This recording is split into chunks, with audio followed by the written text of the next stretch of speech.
Hey guys and gals, how y'all doing out there today? Recently I got a question, how do I store all my knives? Figure I'll answer that, and then also, just because I have all of them out here, I'm going to do just a collection video just because I can. It would be fun, so why not?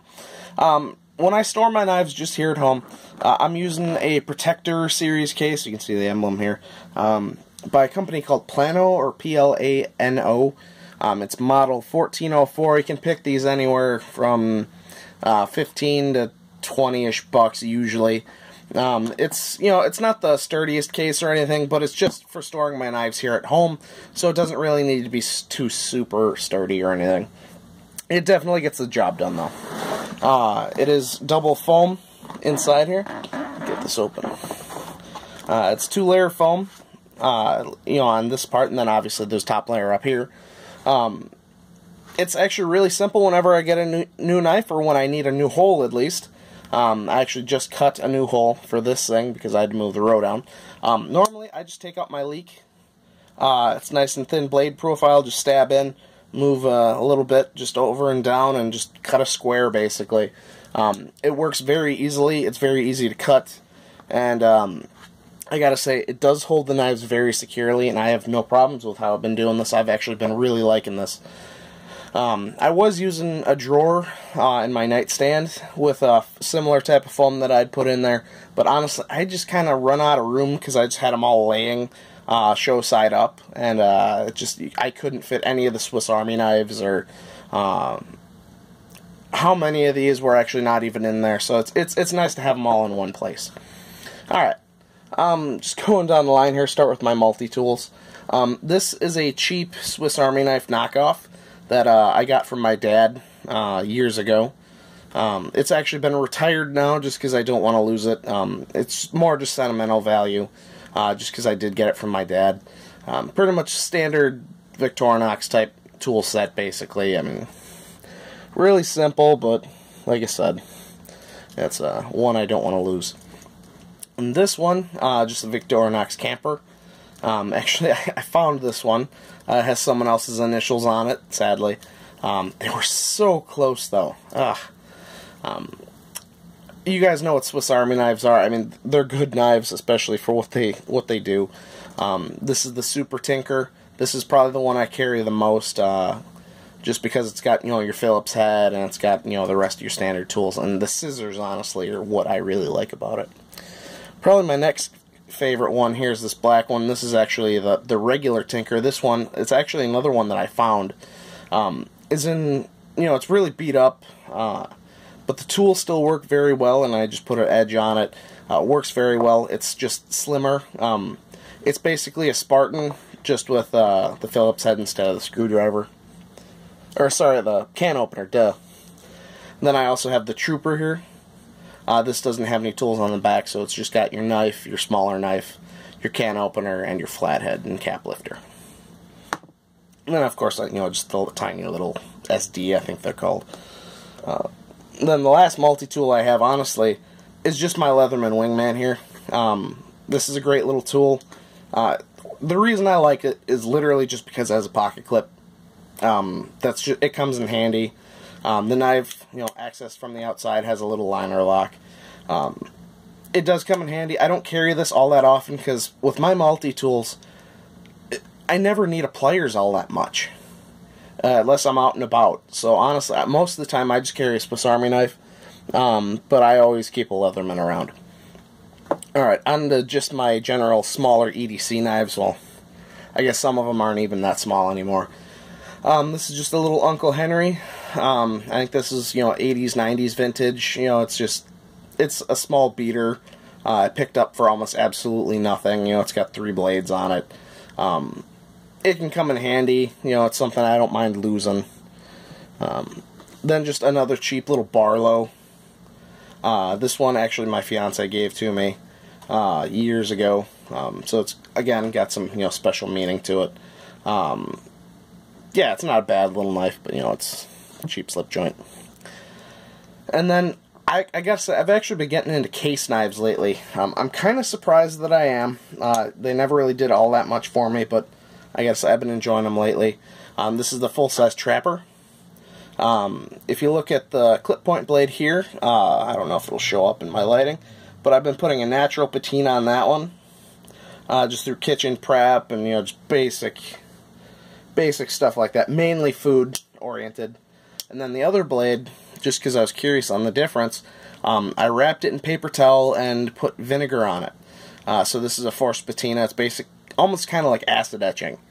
But like I said, this one is forced. It will help stop rust from forming. That's honestly why I wanted to do it. So yeah, it's interesting. And this is one I honestly just picked up. This is the Case Sod Buster, full size. I was really surprised with the size of this thing. Basically, this is the size of a buck 110. It does have the chrome vanadium steel, and actually so does the trapper there. Just a cool knife.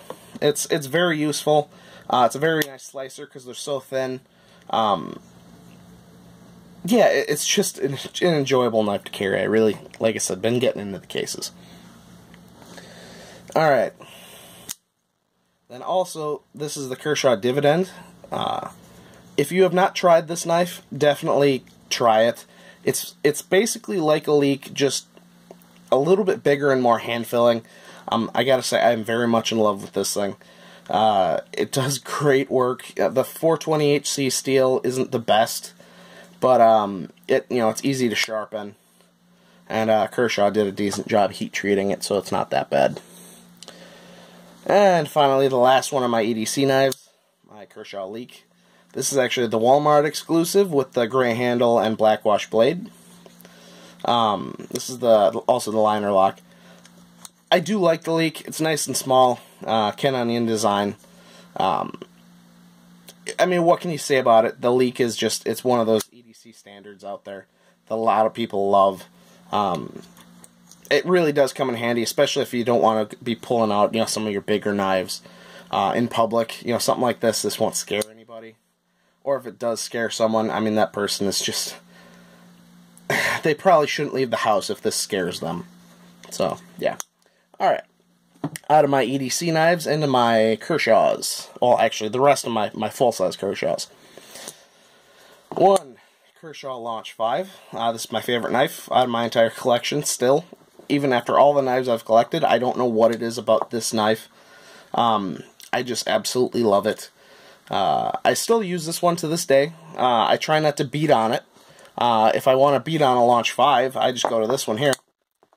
This is a blem that I picked up from the Kershaw guy. You'll notice it has 4 little X's on the blade.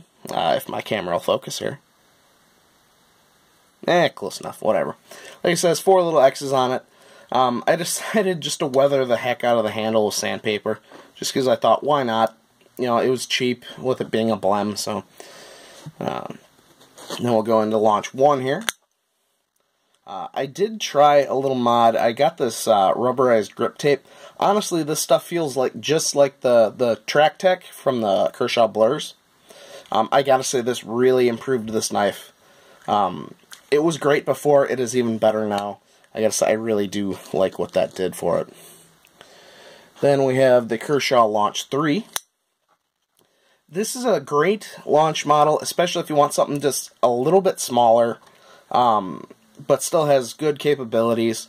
It's nice and fast, DLC coated blade, just a really good little knife. I gotta say, I very much enjoyed this one. Alright, and we're here at the Kershaw Dash. Funny story, I had actually sold this one to a buddy of mine. Actually, not even sold, we traded.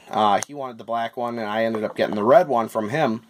And he was actually going to be selling off almost his entire Kershaw collection.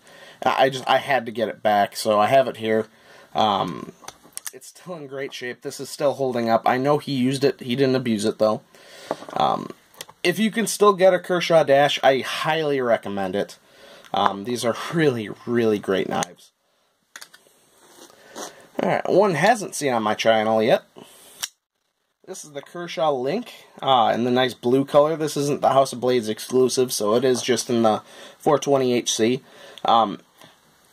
this is another one. If you haven't tried one of these, go ahead and try it. It is very comfortable. Yeah, I very much enjoy this thing. I did the same thing with the grip tape up here. I will say it definitely improved the ergos on this.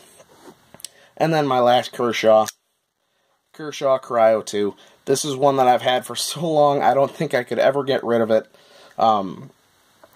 Yeah, it's really a great little knife for 30 bucks. Alright, on to my $1.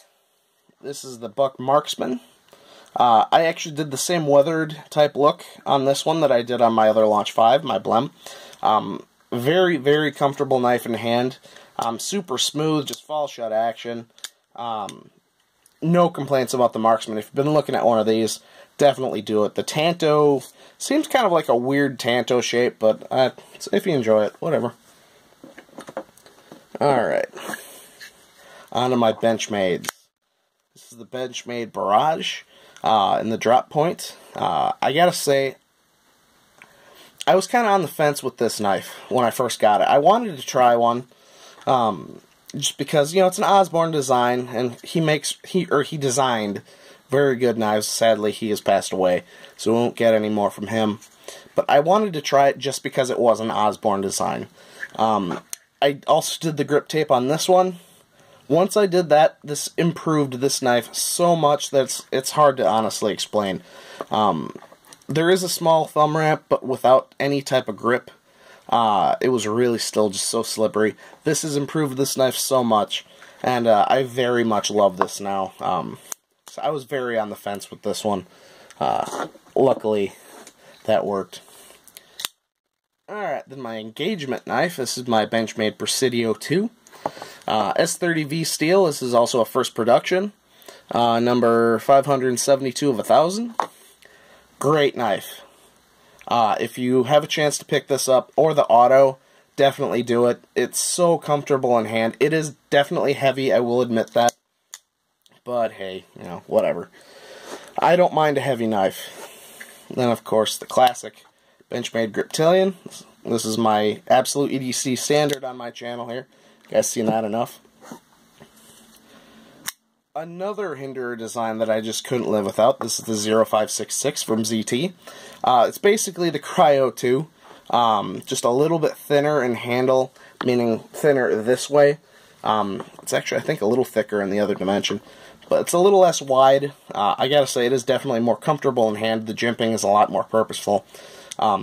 Very good knife to hold. Steel frame lock. Yeah, just a great... And this is basically my... Or at least it was my beater ZT. Now I got another one. You'll be seeing that one in just a minute. This is my 0562. I went online and looked up ZT 0562 scales, and I came across a guy. His site, I believe it's called G-Tenet. He's based out of Lithuania. This is actually micarta, and this is a very, very pretty scale. I don't know if this will really show up on my camera just because I have a crappy camera. But it really just kind of improved the looks of this knife. I always really enjoyed this knife. Now I love it even a little bit more. And I just cleaned it, so this thing is just absolutely just drop shot. I still love this. I sit and play with this knife for hours just doing that. Alright, then this is the one that I just picked up from a trade with a very good friend of mine. This is a ZT 0200. I gotta say, I think this is probably the biggest knife that I own, except for maybe the Presidio 2. I think those are pretty close. Just a big honkin' tactical blade. Liner lock. It's not on bearing, so it's, you know, it's a little more wear resistant if you're, you know, working with dirt. Flipper works very well. The thumb studs work really well. It's very chunky in hand, but it's very ergonomic. I gotta say, this is another one that I'm really glad that I traded for. Alright, then we got my dress knife. This is one I carried to my brother's wedding. This is the ZT 0801. This is another one I got from Kershaw guy. He actually had them marked at 135 bucks. I could not let that pass. I had to pick one up. Very comfortable in hand. This is a Tom Rexford design. It's very ergonomic. It doesn't have any jimping, but with how the handle's shaped, it really doesn't need it. LMAX blade. This is my first LMAX blade. It's ZT quality. I mean, you guys who are ZT fans, you know. And then, actually, my only CRKT, and probably my last CRKT, unless they come out with something really special. I've had a couple of them now, and I just can't get into them. This is the, the Tytac 2 drop point. Had to think about that for a little bit. This is another one that I did the grip tape on, just because I did the 3 of them, just kind of an experiment, and I gotta say that really does improve any knife I've put it on. This one, though, I will say is pretty cool. For being $25–30, drop shot action with that button lock. It's honestly the only reason it's stuck around is it's a good fondling knife. It doesn't have the highest quality construction with the plastic or anything, but it's a good beater that I wouldn't care about, that, you know, it's fun to play with too. So, alright. Well, thanks, guys. You have now literally seen pretty much all my collection other than my fixed blades, which I don't have that many of. If you guys have any questions, please let me know. If there's anything you want to see reviews on, I plan to come back to doing reviews soon. It's just been really hectic at work. So I'm hoping in the next couple months I should be able to get back to my normal pace. Alright, guys, thanks. Take care.